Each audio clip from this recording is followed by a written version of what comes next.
So yun po mga idol, no? Isang mapagpalang araw po sa inyong lahat. Oras po natin ngayon is alauna ng hapon, no? So yun, wag po kayong magtaka kung bakit hindi po kami naka-upload nung mga dalawang araw ba yun, bro? Hindi po kami naka-upload ng dalawang araw nung time na yung pagbaba namin, nakita niyo yung pagpatay namin kay Garo. Kasi yung ginawa po namin, yung mga video na yon, nilate po namin pag-upload. Sabi ko sa kanila, yung plano namin is mamaya na natin to i-upload kung pabalik na tayo sa bundok para i-rescue si Julius. At yun yung ginawa namin. Habang yung napapanood nyo po is yung bakbakan namin doon. Pero yung panahon po yun na nanonood pa po kayo ng upload namin tungkol doon sa pagpatay namin kay Garo, yung nangyari, ando na po kami sa location na binanggit ng isang informer sa atin, no? At yun, na-rescue po natin si Julius kaninang umaga.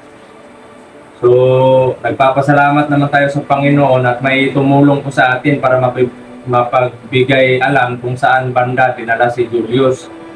At sa kabutihang palad po,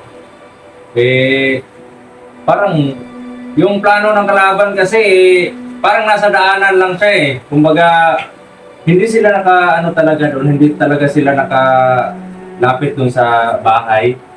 Doon malapit sa bahay ko dati mga idol, yung naalala nyo yung bahay ni Julius. O kasi medyo malayo pa yung bahay ni Julius doon, pero hindi na gaano kalayuan. At yung nangyari, doon lang banda sa bahay niya talaga dati. Yung kubo niya dati na yung may mga, doon sa malaking kahoy yun, bro. Doon lang sa tinali. At yung nangyari, sabi ng informer, yung identity po is may ibubunyag po ako sa identity niya, pero hindi ko lang po sasabihin kung sino po siya. Dati ko po siyang tatlo po sila na kinuha ni Apo Medalyon sa kanila. Dati ko po silang kasama sa grupo. At yung nangyari, yung isa may dalang cellphone. Kaya nagtaka ako bakit may nag-comment doon sa video or sa video na in-upload ko. Kaya yung ginawa ko para matago yung identity niya, pagkabasa ko pa lang sa comment na yon, in-stalk ko kaagad, tapos kinontak ko siya, tapos binelete ko yung niya, yung message niya doon sa YouTube channel ko po para hindi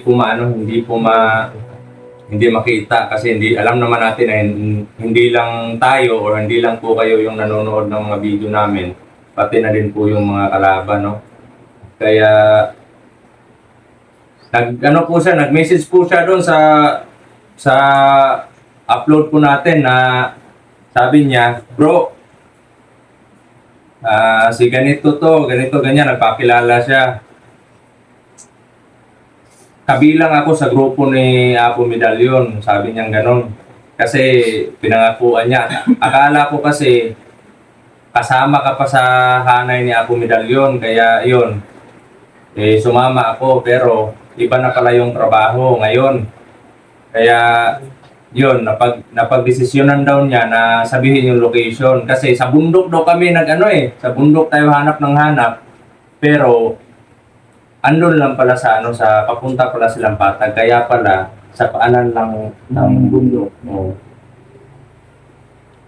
Kaya yung nangyari, nadat na namin doon na parang nag-usap-usap pa sila. Tapos si Apo Medalyon, pupuntahan niya yung isang tao ba yun? Yung ba yung tao na yun? May sinabi siyang isang commander na pupuntahan niya para magpatulong siya na mahuli kami. Kasi yung nangyari, gagawin nilang pain si Julius tinali na nga nila doon sa hindi lang kami nag-video.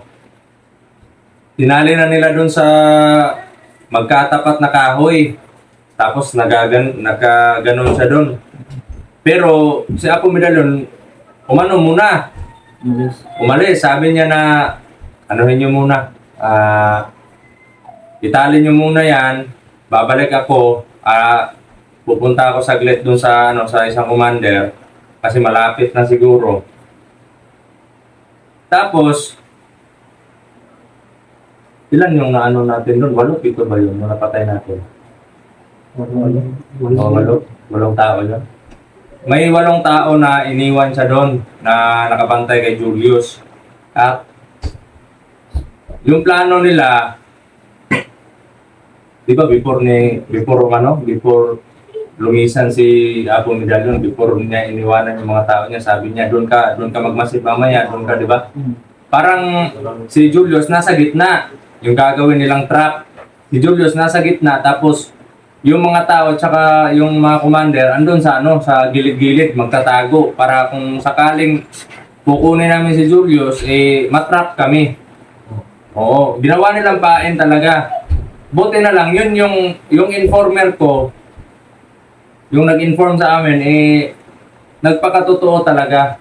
Kaya, sabi niya, bro, bukas ng umaga, gagawin nilang pain si Julius. Tapos, magsisend sila ng video sa'yo. Pagkatapos, siyempre,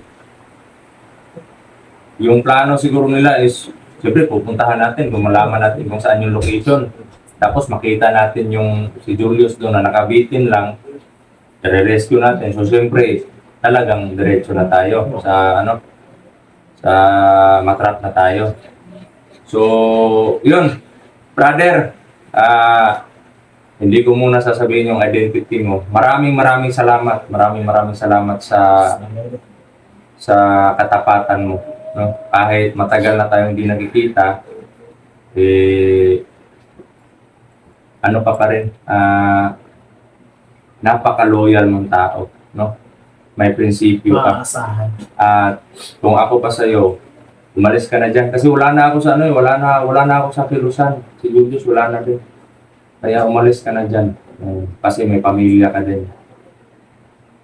At yun mga idol, no? Ito po si Julius. Nakatulog. Maraming pasa po yung katawan niya dito. Dito banda. Tapos yung ulo niya may konting sugat dito.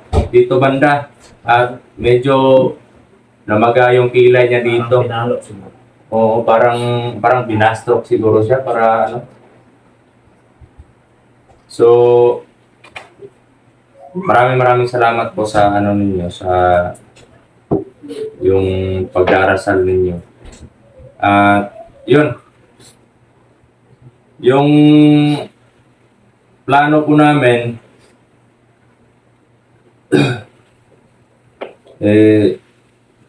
siguro mag-i-explore kami tatlo lang muna. At si Apo Medallion yung pupunteriyahin namin. At yun, may galap shoutout pala sa mga kapatid natin na hunters na naka-rescue or nakatulong kay Brother Buds, no? So, Kuya Buds, take a rest. At sana madaling makarecover yung katawan mo. At gabayan ka ng ating mahal na Panginoon, no? At yun, siguro mag-relax muna kami ng isang araw. Kasi parang sinimulan yung ubo-ubo. At si Brother Max hindi pa okay yung katawan. Tapos daming isa. Hindi pa sana kami mag-explore para i-rescue si Julius, pero buti na lang may informasyon na umano sa atin nakarating. Kaya yun, kinuha po namin yung pagkakataon para maligtas na natin si Brother Julius. Yun, update na lang po kami sa pag-recover ni Brother Julius. At sabi ko po sa kanya kanina na nag-usap kami na kasi pinakain namin siya pagdating pagdating namin dito, kumain muna kami. At yung nangyari, nakatulog. Yan, masarap po yung tulog niya. Sa mga nagtatanong po kung kumusta na si Julius, Huwag na po kayo mag-alala, ligtas na po si Julius. Ligtas na po mga idol. Maraming salamat sa mga sa mga nagdarasal, nagmamahal, at sa mga nag-share po ng kanilang mga pagmamahal sa amin, no. Mega love shoutout po sa inyong lahat. Kahit po sa mga silent viewers, maraming salamat po sa walang sawa na suporta at pagmamahal ninyo, pagdarasal, at walang sawa na panonood ng aming mga video na i-upload, no. Kami po ay nag-upload lang po kami ng video para po may update po sa inyo. Kasi marami pong naghahanap ng update kung ano yung kalagayan namin bilang isang hunter, no? So, obligasyon po namin na ma-update yung mga taong nagmamahal po sa amin, no? So, yun mga idol, tuloy-tuloy po yung laban natin. Si Julius, papahingahin muna natin, no? Sana ay maka-recover siya agad. Sabi ko kung mag-explore kami o kung pilitin yung katawan mo, mag-rest ka muna. At gumawa ka ng diskarte o gumawa ka ng paraan para maka-recover yung katawan mo agad. Oo. So, yun. Natin tayo. Relax muna tayo. Oo, para maka-relax din kami mga idol. At si Kuya Bad naman na-rescue kasi may isang hunter na naka-upload. Nakita ko. Nakita ko yung video. So, yun mga bro. Salot ako sa inyo. Salot kami sa inyo, no, sa pagligtas niyo sa ating kapatid. Kung ano lang sana, kung malapit lang sana at kung may alawas na talaga kami, Nakatulong tayo sa inyo. makakatulong talaga kami. Hindi po kami namimili ng tutulungan. May mga lang talaga, may mga rason kung bakit ganito, ganyan, hindi kami nakakatulong doon.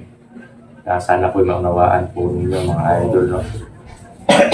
Humihingi po kami ng pasensya po doon. At sa yung time po na nahimatay po ako, kasi sinusundan pa namin si Apo Medallion that time. Pero medyo nawala yung aura nilang dalawa ni Julius, no? Wala na, umiinit na yung hininga ko noon. Parang may lagnat na talaga. Tapos, yung time na kumain tayo ng tawag nito, ng langka. Parang mainit na yung katawan ko dun eh. At parang nahihilo ako, gano'n. Pero bigla akong nakaramdam ng mga tao. Kaya nagkataon talaga. At siguro sa pagod din. At tinamaan pa ko ng orasyon ni Commander Garo. Kaya yun, nahimatay po tayo. At sa awa ng Panginoon, nagpapasalamat ako kay Brother Max at kay Brother Jerome na andyan sila. Tunay na magkakapatid, no? Walang iwanan. Sana po suportahan po ninyo ang kanya-kanyang channel po namin. So bro, ikaw bro, ano yung baka may sasabihin ka pa bro? Ganun na. Abang-abang na lang sa susunod na explore namin. Yan na lang. Abang-abang po kayo sa susunod na exploration namin. Yung mga channel natin, tuloy na pag-support. At yung time na na-rescue namin si Julius, hindi po kami yung mga cellphone namin, nasa bag lang po namin. O kasi minsan po talaga sa exploration. Hindi naman sa lahat ng galawan natin nakabidyo. Oo, hindi naman sa lahat ng yun minsan nga mga idol, may mga yung pagpatay namin na yung kunwari kami, yung nag-off cam kami. Minsan nag-off cam kami. Tapos makakita kami ng kalaban or bigla na lang sumusugod. Minsan di na po kami nag-on cam, lalo na po kung brutal talaga yung pagpatay namin. Kaya minsan nga hindi ko na ina-upload yung kitang-kita talaga yung mga laman loob nila bro, na yung nawasak na talaga. Hindi ko na inaano yan. Na yan. Hindi ko na, kumbaga dinidelete ko na lang doon sa Kahit video. yung dugo na hindi ko yun. Yung mga dugo. Di po talaga namin ina-upload kasi may mga masisilan po talaga na tagapanood eh. Kaya pati din kay YouTube, bawal na din yung ganun. Kasi ilang beses na ako na eh. Minsan yung yung oras na yung pugutan na Oo, yung pugutan. Pero hindi na yan pwede ipakita mo nga. Ganun. Hindi po talaga pwede Masira na yung channel pugutan. namin. So, yun, may mga policy din po si YouTube. Kaya, kahit sa akin po, kung siguro walang policy si YouTube, kung sa akin lang, may limitasyon yung mga pinapakita ko po sa inyo. Yung sa akin nga, bro, parang palagi na lang copyright. Yun. Parang copyright siya palagi. Nagtaka nga ako Hindi ko din ano lang, madali i-resolve. So, may mga moment na makaka-copyright talaga. No? So, okay lang yun. At least na... Dati nagtaka ako. Walang ganyan. Walang ganon. Pero ngayon meron. Ako nga, bro, na-copyright mo ako nung ako nga mga video. Hindi pa nga. Nagising na siguro. Yan. Si Julius, masarap po yung pahinga niya, no? Nakauwi po kami dito bandang alas 10 ng umaga na. So, hindi lang po namin sinabi o hindi lang po namin binidyo. Kasi minsan po yung pagdadala namin ng cellphone, minsan po nakakaano po yun, nakakasagabal po sa ginagawa naming mission. Kagaya kay Julius, hindi tayo nakapag-video kasi on the spot. Oo, on the spot talaga. At alam naman natin na hindi basta-basta yung mga kalaban natin. Baka sa pagpulot pa natin doon, yun na. At minsan, yung nakikita talaga ng mga kalaban, yung cellphone na nakaganon, no? Kagaya na, yung sa akin, nandito yung cellphone ko. Tapos, andun ng kalaban. Alangan naman, kumuha ka pa ng cellphone, tapos, patay ka. At yun, habang na-rescue po namin si Julius, yun yung mga in-upload namin, yung mga dati naming video. Para po, hindi po kami matiktikan ng kalaban yun sa mga sa mga kilos namin. At siguro, itong video na to is ma-upload po namin mga sa susunod na araw pa. Oo, hindi. Yung mga video na po na napapanood nyo po sa amin, hindi po on the spot yan, mga idol. Ilang araw pa yan i-upload Dinililay po namin yan. Siguro ngayon, nasa habang nanonood kayo ng update namin, nasa explore na kami. Ganun yung strategy po namin para hindi po makapaghanda yung mga kalaban. Siguro makita nila yung video, saka pa sila maghahanda, pero wala na, marami na kaming Kasi yung nagtataka bakit naka-upload sila doon andun sa doon. Na yan mga idol, no? Naka-schedule. Naka-schedule na yan. Naka-schedule. Lalo na pag nagpapahinga kami sa bundok o gabi na nagpapahinga kami, tapos may signal doon, tapos saktong may load kami. Kunwari si Maxton lang yung may load sa amin, nagha-hotspot na lang kami. Oo, nag-share na lang kami ng hotspot para maka-upload kami pareho. At ini-schedule namin yan habang na-update po kayo sa mga video na lumalabas, kami po andun pa rin sa exploration. Yun yung namin, yun yung strategy namin, mga idol. So, yun. Maraming salamat po sa inyo lahat, mga idol, no? At nandito lang po yung update natin. At ipagdasal niyo po na baka sa mga oras na ito nasa bakbakan na po kami. At mega love shoutout po sa inyo. Maraming salamat. Huwag na kayong mag-alala kay Julius. Okay na po siya. At abangan na lang po natin yung pag-recovery ng katawan ni Julius at sana makapagpahinga siya ng maayos, no? At makarecover ng madalian, no? So, yun. Hanggang dito na lang po mga idol at ito po ang team na nagsasabing mahal na mahal po namin kayo. Sagot po kami lahat mga idol.